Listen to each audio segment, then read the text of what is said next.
बांग्लादेश के interim leader Mohammad Yunus China गए और चाइना जाने के बाद में इन्होंने कुछ ऐसे स्टेटमेंट दिए जो कि नॉर्थ ईस्ट की सिक्योरिटी के सरासर खिलाफ थे, जिसका जवाब अब आसाम से आया है। और आसाम ने यहाँ पर क्लियरली कह दिया है कि अगर 1.4 बिलियन भारतीय एक साथ हाथ मिला दें तो बांग्लादेश की राख भी नहीं मिलेगी। इन्होंने कहा कि हम बांग्लादेश को समझा रहे हैं इक्वल पार्टनर की तरह, नहीं छोटे भाई की तरह, कि मान जाओ नहीं तो बहुत दिक्कतों का सामना आप लोगों को करना पड़ेगा। और यहाँ पर जो टारगेट किया गया है वो बेसिकली बांग्लादेश की आबादी को नहीं किया गया है, उन अनग्रेटफुल लोगों को किया गया है जिनको 1971 के अंदर भारत ने ही आज़ादी दिलाई और आज वो भारत के ही खिलाफ इस तरीके के स्टेटमेंट दे रहे हैं। एग्जैक्टली यहाँ पर क्या हुआ है इसे मैं शुभनीत चौहान डिटेल में आप लोगों के साथ में चर्चा करूंगा, बट उसके पहले आप लोग मेरे साथ में SRC10 टेलीग्राम ग्रुप के ऊपर जुड़ सकते हो। मेरे क्लास की अपडेट पीपीटी पीडीएफ सब कुछ आपको मिल जाएगी। यूपीएससी सीएससी तैयारी करना है, इंडिया के टॉप एजुकेटर से ऑफलाइन क्लास के अंदर पढ़ना है, आप लोगों के पास में अच्छा मौका है। अनअकैडमी केवल ऑनलाइन ही रहा है, अनअकैडमी अब ऑफलाइन भी आ चुका है। दिल्ली करोलबाग मुखर्जी के अंदर, प्रयागराज सिविल लाइन बिहार के पटना के अंदर ऑलरेडी हमारे सेंटर्स खोले जा चुके हैं। अगर आप जुड़ना है तो इस नंबर पर डायरेक्ट कॉन्टैक्ट कर सकते हैं। इसके अलावा मंथली करंट अफेयर्स की मैगजीन, प्रीवियस ईयर के क्वेश्चन, प्रीलिम्स के मॉक टेस्ट, एनसीईआरटी के नोट्स की समरी, ये सब कुछ अगर आपको फ्री ऑफ कॉस्ट डाउनलोड करना, नीचे डिस्क्रिप्शन के अंदर मैंने लिंक दी है, वहां से आप डाउनलोड कर सकते हो। चलिए दोस्तों समझने का प्रयास करते हैं यहाँ पे क्या हुआ है। देखो, मोहम्मद यूनुस रिसेंटली चाइना गए। जनरली बांग्लादेश के अंदर कोई भी नया लीडर इलेक्ट होता है वो सबसे पहले भारत आता है, पर मोहम्मद यूनुस जो है वो चाइना गए। चाइना गए तो गए, वहां पर जाके कुछ इस तरीके की बात बोले। एक बार आप इस वीडियो को देखना। States of India, eastern part of India, called Seven Sisters. They are landlocked. Landlocked region. They have no way to reach out to the ocean. We are the only guardian of the ocean for all this region. So this opens up a huge possibility. So this could be an extension of the Chinese economy. Build things, produce things, market things, bring things to Nepal, China, bring it out to the whole rest of the world. तो यहाँ पर इन्होंने clearly कहा कि India के अंदर जो north east region है ये लैंडलॉक्ड है, तो इस रीजन में जितना भी कंट्रोल है वो पूरा बांग्लादेश का है। हम चाइना को इनवाइट करते हैं यहाँ पर आके निवेश करे, बिल्ड करे, डेवलप करे। इस तरीके की बातें इनके द्वारा कही गई। एक तरीके से ये पॉइंट सही भी है, क्योंकि नॉर्थ ईस्ट के अंदर अगर मान लो आप त्रिपुरा के अंदर बैठे हो, त्रिपुरा से अगर आपको सामान कोलकाता लाना है, क्योंकि त्रिपुरा से आप डायरेक्ट सामान किसी और कंट्री को एक्सपोर्ट नहीं कर सकते क्योंकि यहाँ पर समुद्र नहीं है, कोलकाता लाना है, तो इस रीजन से आप जब लेके आते हो तो 1549 किलोमीटर का डिस्टेंस पड़ता है। वहीं अगर आप बांग्लादेश से होते हुए कोलकाता आते हो तो केवल 549 किलोमीटर का ही डिस्टेंस पड़ता है। ऐसी कंडीशन में बांग्लादेश भारत के नॉर्थ ईस्ट रीजन की कनेक्टिविटी के लिए बहुत ज़्यादा इंपॉर्टेंट है। इवन यहाँ पर आप चिकन नेक कॉरिडोर भी देख सकते हो, जो कि केवल 22 किलोमीटर चौड़ा एक छोटा सा कॉरिडोर है जो कि इंडिया के इस रीजन को नॉर्थ ईस्ट रीजन से जोड़ता है। नॉर्थ ईस्ट रीजन में फूड, मेडिसिन, ये सब कुछ इसी चिकन नेक कॉरिडोर की वजह से जाती है और इसकी सिक्योरिटी बांग्लादेश की अंदर सरकार के ऊपर डायरेक्टली डिपेंड करती है।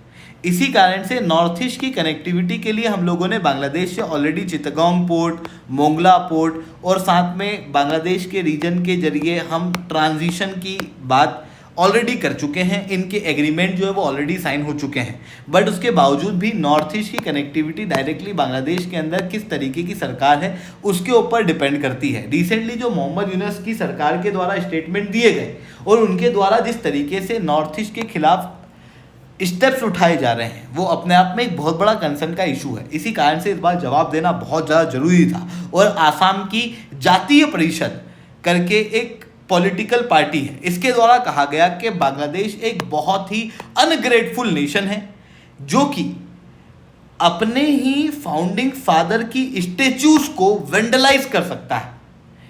अगर वो ऐसा कर सकता है तो वो भारत का ही ग्रेट क्यों मानेगा, जबकि भारत ने ही बांग्लादेश को आज़ाद भी कराया है। इन्होंने ये भी कहा कि अभी तक बांग्लादेश में कोई भी लीडर आता जिसकी सरकार बनती वो सबसे पहले भारत से अपना विजिट करता, क्योंकि भारत बांग्लादेश की डेमोक्रेसी के सर्वाइवल के लिए बहुत ज़्यादा इम्पॉर्टेंट है। पर मोहम्मद यूनुस तो ठहरे, मोहम्मद यूनुस ये डायरेक्ट पहुंच गए चाइना और वहाँ जाके नॉर्थ ईस्ट के खिलाफ ये लोग स्टेटमेंट दे रहे हैं। ऐसी कंडीशन में आसाम की पॉलिटिकल पार्टी के द्वारा क्लियरली कहा गया है कि अगर 1.4 बिलियन की आबादी भारत के अंदर हाथ उठा लेना तो बांग्लादेश के अंदर राख भी नहीं मिलेगी।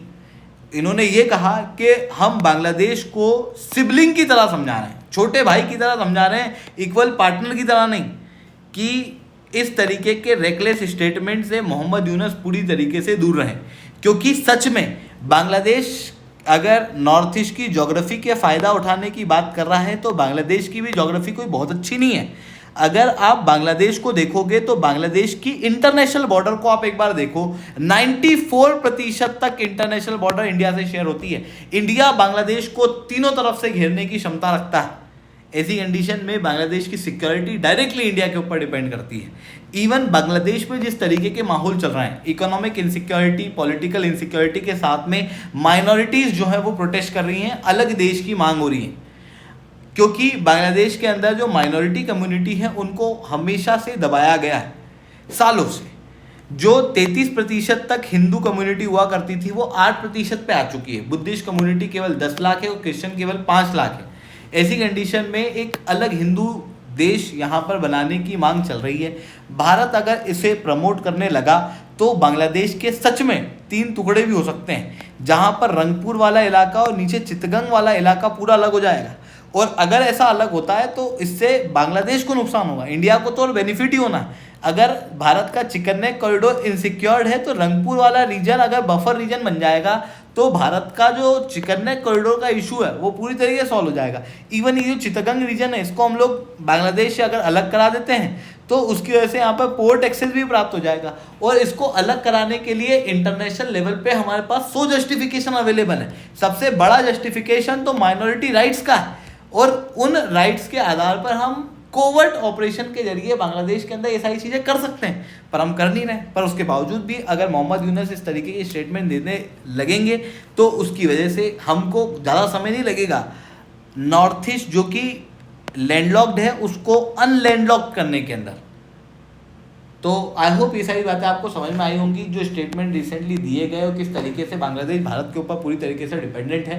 हर चीज़ आपको समझ में आई होंगी। अगर आपको लेक्चर अच्छा लगा हो तो लाइक करना, लेक्चर बहुत अच्छा लगा हो नीचे 7 कमेंट करना। यूपीएससी सीएससी की तैयारी करना, इंडिया के टॉप एजुकेटर से ऑफलाइन क्लास के अंदर पढ़ना है तो आप लोगों के पास में अच्छा मौका है। अनअकैडमी केवल ऑनलाइन ही रहा है, अनअकैडमी अब ऑफलाइन भी आ चुका है। अगर आप जुड़ना चाहते हो तो नीचे कॉन्टैक्ट नंबर मैंने दिया हुआ है, इसके जरिए जुड़ सकते हो। इसके अलावा प्रीवियस ईयर के क्वेश्चन, प्रीलिम्स के मॉक टेस्ट, एनसीईआरटी के नोट्स की समरी, मंथली करंट अफेयर्स की magazine free of cost download करना, नीचे डिस्क्रिप्शन के अंदर मैंने लिंक दी हुई है, वहाँ से आप डाउनलोड कर सकते हो। सारी डिटेल्स जो हैं वो आप लोगों के पास में ऑलरेडी अवेलेबल है। अगर ये कंटेंट आप डाउनलोड करते हो तो इससे आपको इस बार की प्रीलिम्स में मार्क्स में इम्प्रूवमेंट करने में बहुत ज़्यादा मदद मिल सकती है। क्योंकि देखो हर साल कुछ ऐसे क्वेश्चन आते हैं जो समझ नहीं आते कहाँ से आ गए, जनरली वो करंट अफेयर्स से होते हैं या फिर इंडिया ईयर बुक से होते हैं, तो वो आप फ्री ऑफ कॉस्ट डाउनलोड कर सकते हो।